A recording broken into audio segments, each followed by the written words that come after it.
Ah,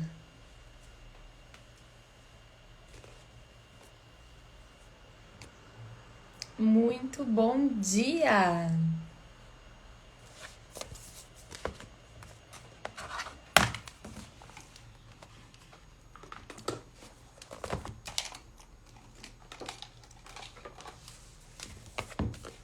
Tudo bem com vocês?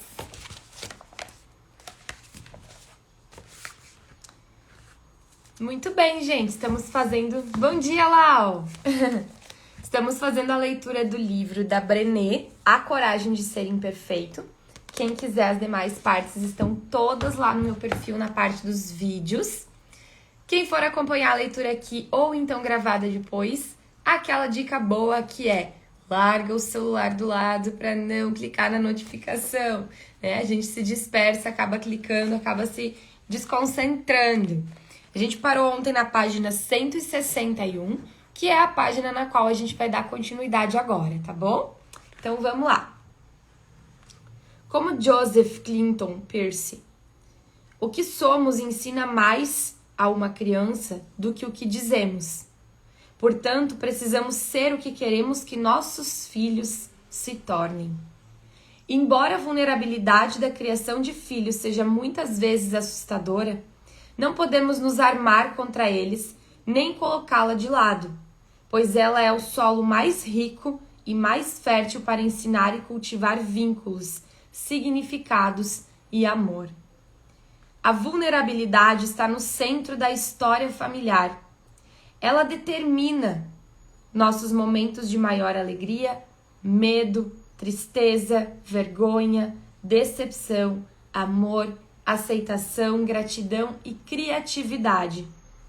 Quer estejamos segurando os filhos nos braços, caminhando ao lado deles, seguindo-os por toda parte ou gritando através de portas trancadas, a vulnerabilidade é o que molda quem nós somos e quem nossos filhos são.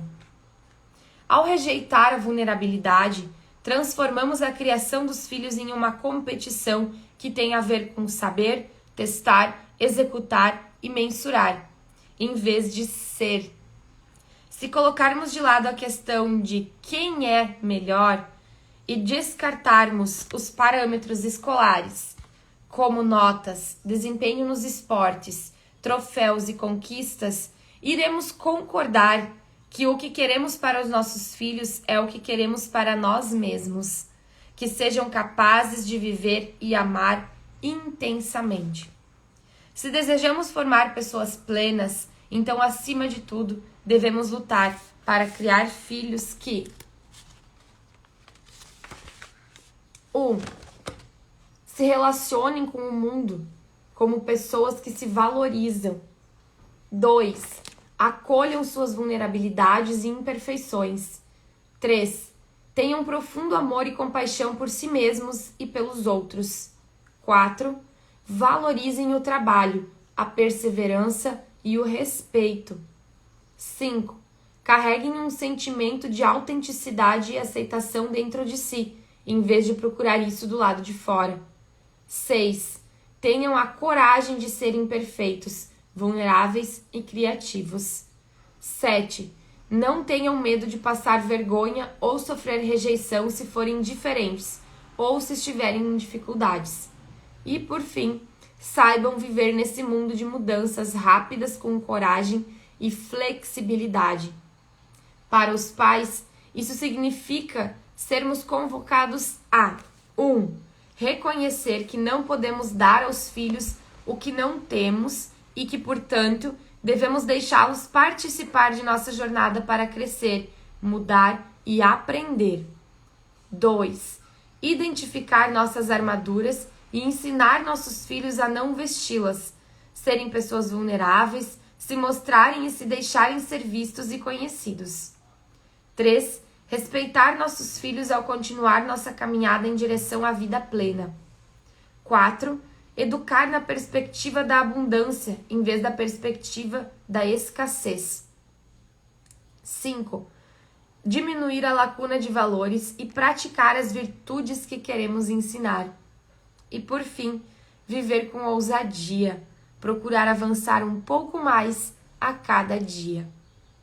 Em outras palavras, se quisermos que os nossos filhos amem e se aceitem como são, nossa tarefa é amar e nos aceitar como nós somos. Não podemos nos entregar ao medo, à vergonha, à culpa e ao julgamento em nossa própria vida se quisermos criar filhos corajosos. Compaixão e vínculo, as virtudes que dão sentido e significado à vida, só podem ser aprendidos se forem experimentados, e a primeira oportunidade para isso está dentro da família. Nesse capítulo, quero compartilhar o que aprendi sobre autovalorização, enfrentamento da vergonha e vulnerabilidade, especificamente com a minha pesquisa sobre a criação de filhos.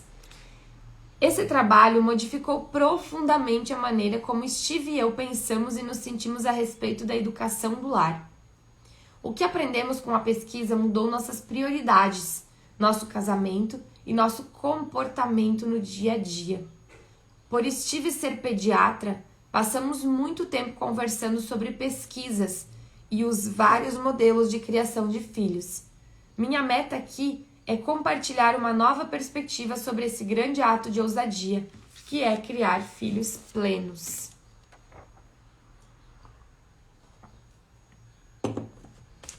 Compreendendo e combatendo a vergonha.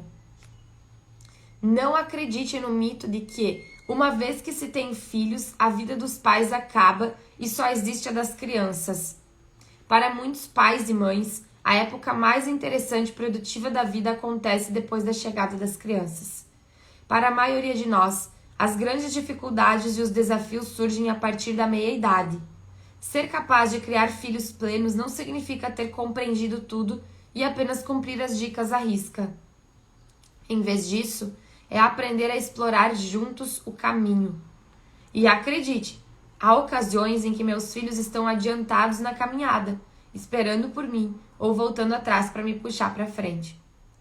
Como mencionei na introdução, se os homens e mulheres que entrevistei na pesquisa forem divididos em dois grupos, os que têm um sentido profundo de amor e os que se esforçam para obter isso, somente uma variável os separa: aqueles que se sentem amados, amam, vivem e se sentem aceitos simplesmente acreditam que são dignos do amor e aceitação.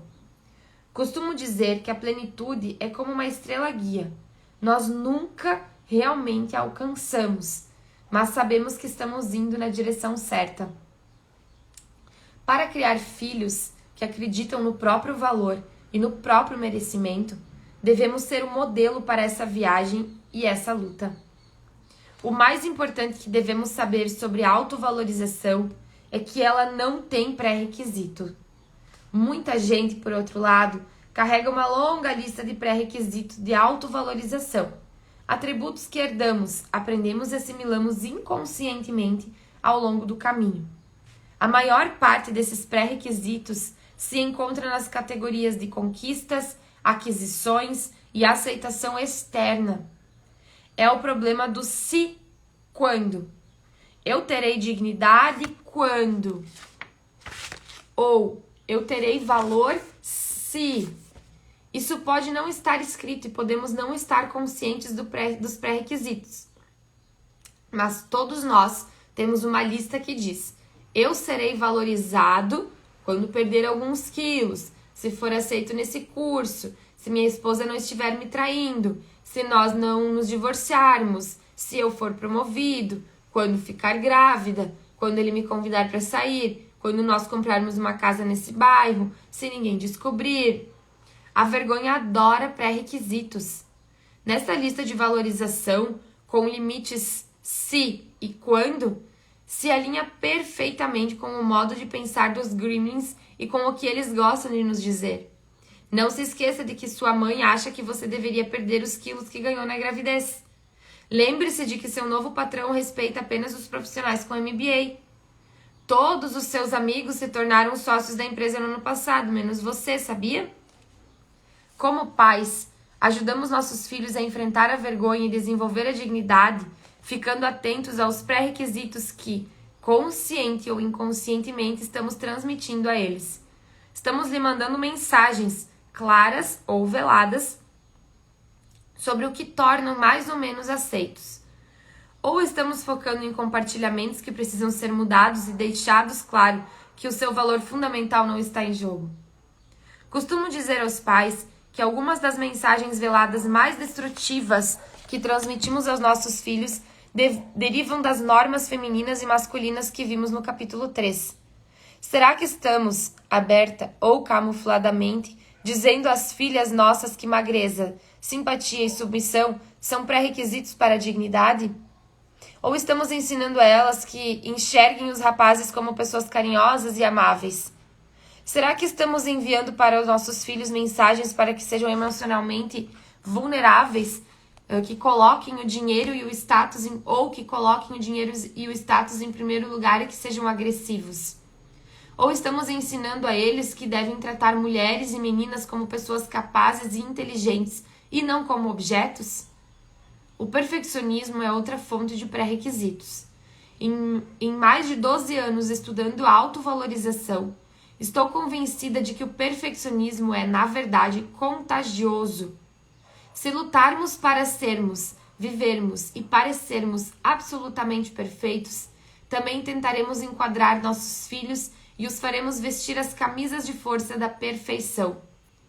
Só como um lembrete do capítulo 4, o perfeccionismo não nos ensina a se esforçar para alcançar a excelência, nem a dar o seu melhor. Em vez disso, leva à valorização o que as outras pessoas acham sobre o que pensamos e sentimos. Ele estimula a atuar, a agradar e provar. Infelizmente, tenho muitos exemplos disso em minha vida. Quando Ellen teve seu primeiro atraso na escola, ela caiu no choro. Ficou tão preocupada em quebrar as regras e decepcionar a professora e a diretora que desmoronou. Ficamos dizendo que não era nada demais e que todo mundo se atrasa de vez em quando, até que ela se sentisse melhor. Naquela noite, comemoramos termos sobrevivido ao nosso primeiro atraso como uma pequena festa do atraso após o jantar. Ela concordou finalmente que aquilo não era algo tão horrível assim e que as pessoas talvez não a condenassem por ela ser humana. 4 dias depois, numa manhã de domingo, estávamos atrasados para a igreja e eu me encontrava à beira de lágrimas. Por que nunca conseguimos sair de casa na hora? Vamos chegar atrasados, reclamei. Ellen olhou séria para mim e perguntou. Olhou séria para mim e perguntou. Papai e Charlie estão aqui em 1 minuto. Será que estamos perdendo alguma coisa tão importante assim? Não, respondi sem hesitar. Só detesto chegar na igreja atrasada e ter que me esgueirar entre os assentos ocupados. O culto começa às 9 horas e é 9h05. Ellen pareceu confusa por um instante. Então sorriu e disse. Não é nada demais. Todo mundo se atrasa de vez em quando, lembra? Eu vou dar uma festa de atraso para você quando chegarmos em casa. Às vezes, pré-requisitos e perfeccionismo são transmitidos de maneiras muito sutis. Um dos melhores conselhos sobre criação de filhos que já recebi veio da escritora Toni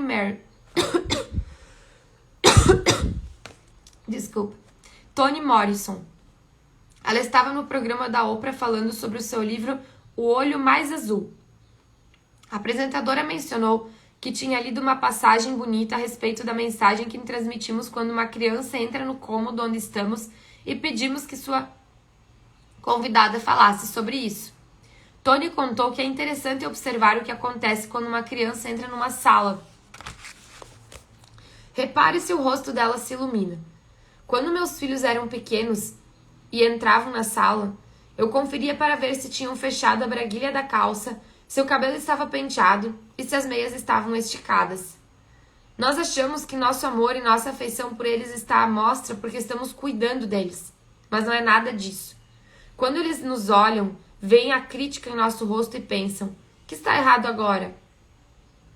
Deixe que o rosto expresse o que está em seu coração. Hoje, quando meus filhos chegam, meu rosto diz que estou alegre por vê-las, e simples assim. Penso sobre esse conselho todos os dias. Ele se tornou uma prática de vida. Quando Ellen aparece na escada, pronta para o colégio, não quero que meu primeiro comentário seja: prenda seu cabelo, ou esses sapatos não combinam com seu vestido. Faço questão de que meu rosto expresse o quanto estou feliz em vê-la, em poder estar com ela. Quando Charlie entra pela porta dos fundos e está suado e sujo depois de cuidar do jardim, vou recebê-lo com um sorriso antes de dizer: não toque em nada até lavar as mãos. Achamos muitas vezes que ganhamos pontos na educação dos filhos ao sermos críticos, exigentes e impacientes. Esses primeiros olhares podem ser pré-requisitos ou construtores da autovalorização. A escolha é sua. Além de manter vigilância contra os pré-requisitos e o perfeccionismo, podemos ajudar nossos filhos a desenvolverem seu senso de dignidade e autovalorização de outra maneira, o que nos remonta ao que aprendemos sobre as diferenças entre vergonha e culpa. Minha pesquisa aponta que o indicador principal de quando nossas crianças estão inclinadas para a vergonha ou a culpa está na criação que lhe oferecemos. Em outras palavras, temos muita influência sobre o que os nossos filhos pensam de si mesmos e de suas dificuldades. Sabendo que a vergonha está relacionada a vícios, depressão, agressão, violência, distúrbios alimentares e suicídio, que a culpa está inversamente relacionada às consequências disso, nós vamos querer criar filhos que se habituem mais a uma conversa interna de culpa do que de vergonha. Isso significa que devemos separar nossos filhos de seus comportamentos. Há uma diferença entre você ser mal e você fazer alguma coisa má. E não se trata apenas de semântica. A vergonha corrói a parte de nós que acredita que podemos fazer melhor e nos torna pessoas melhores, e nos tornar pessoas melhores. Quando humilhamos e rotulamos nossos filhos, tiramos deles a oportunidade de crescerem e tentarem novos comportamentos. Se uma criança conta uma mentira, ela pode mudar esse comportamento. Se ela é uma mentirosa, onde está a potencialidade de mudança nisso? Cultivar mais conversas internas de culpa e menos conversas internas de vergonha exige expressarmos a maneira como disciplinamos os filhos, repensarmos a maneira como disciplinamos os filhos e como falamos com eles. Também é necessário explicar esses conceitos a eles. As crianças são muito receptivas à conversa sobre vergonha se estivermos dispostos a fazê-lo. Quando elas estiverem com 4 ou 5 anos, já poderemos lhes explicar a diferença entre culpa e vergonha e dizer que os amamos mesmo quando fazem escolhas ruins. Quando Ellen estava no jardim de infância, a professora dela me telefonou certa tarde e disse: agora entendi totalmente o que você faz.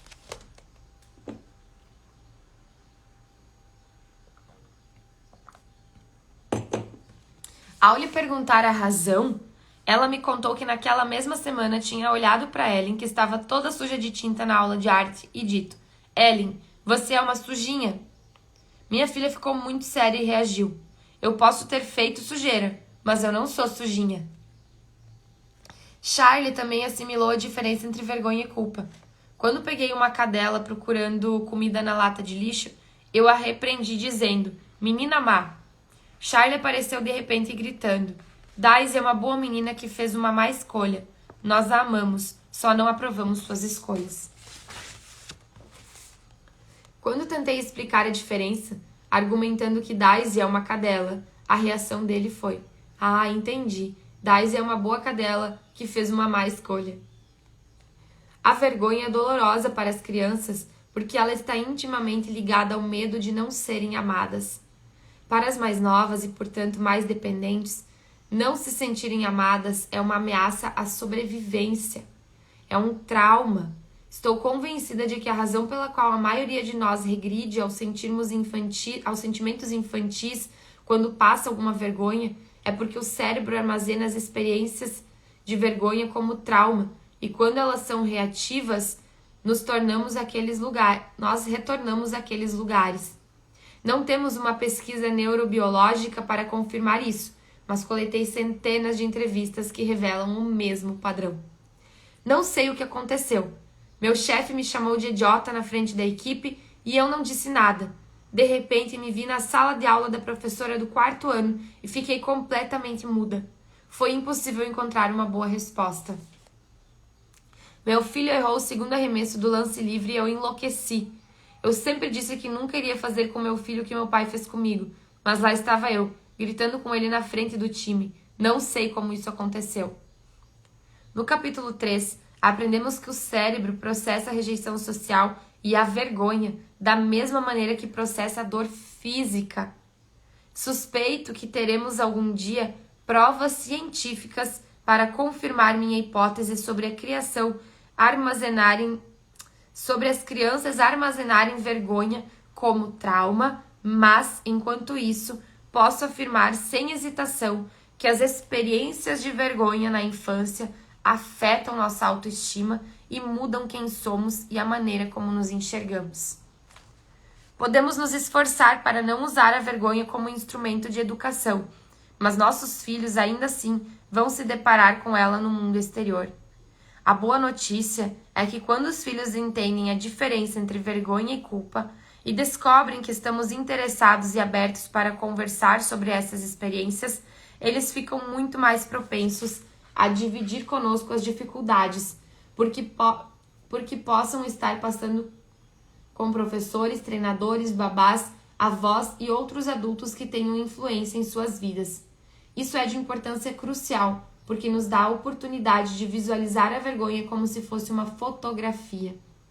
Costumo usar um álbum de fotografia como metáfora para falar do impacto que a vergonha tem sobre as crianças. Perfeito, Lau. Não se sentirem amadas é uma ameaça à sobrevivência.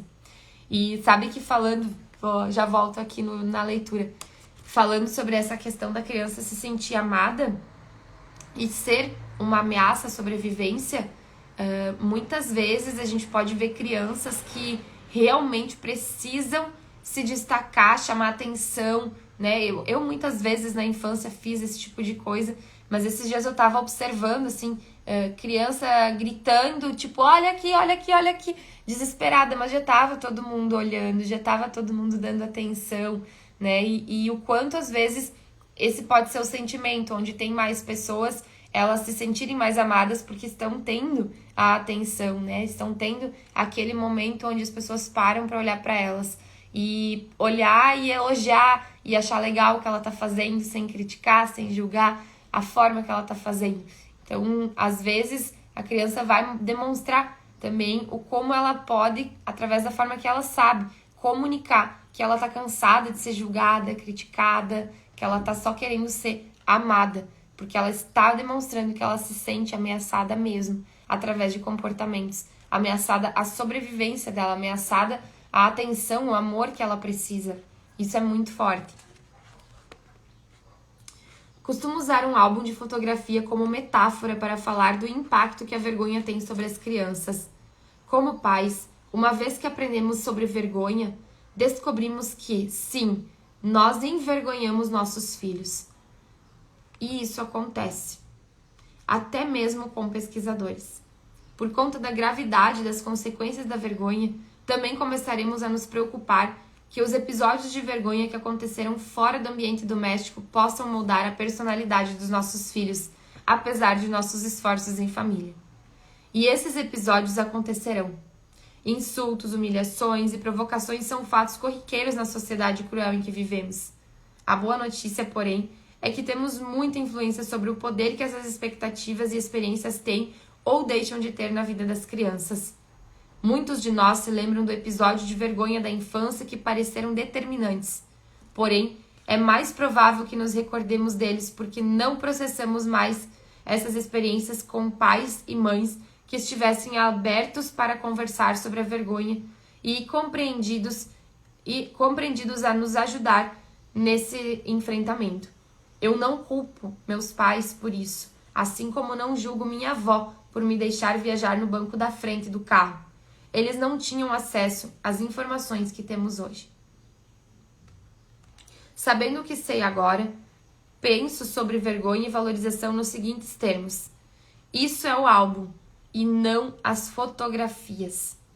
Se abrirmos um álbum de fotografias e muitas das páginas contiverem fotos ampliadas de acontecimentos vergonhosos, fecharemos o álbum e nos afastaremos pensando: a vergonha definiu esses momentos.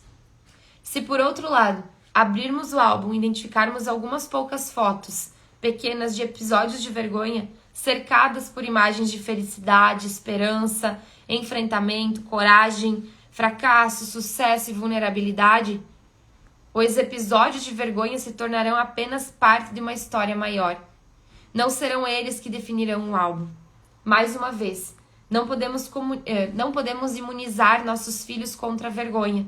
Em vez disso, nossa tarefa é ensinar e aperfeiçoar a resiliência. E isso começa com conversas sobre o que é vergonha e sobre como ela aparece em nossas vidas. Os adultos que entrevistei e que foram criados por pais que utilizavam a vergonha como instrumento básico da educação tinham muito mais dificuldade de acreditar em seu valor do que os participantes que passaram constrangimentos apenas ocasionalmente e que puderam conversar sobre isso com seus pais. E amanhã daremos continuidade na página 170. Gente, obrigada pela companhia até aqui. Obrigada por quem está aí fazendo parte dessa evolução, buscando novos conhecimentos, novas teorias, né? Buscando se desenvolver, se desafiar e estar aí junto comigo todos os dias, buscando por esse conhecimento. Desejo um ótimo, extraordinário dia e a gente se encontra amanhã aqui para fazer a leitura juntos mais uma vez. Lembrando que daqui a pouquinho, daqui a 15 minutinhos, eu entro em live com a Lili e a gente vai falar hoje sobre propósito. Um conteúdo muito interessante, muito intenso e eu espero vocês para participarem conosco. Um beijo e até daqui a pouquinho!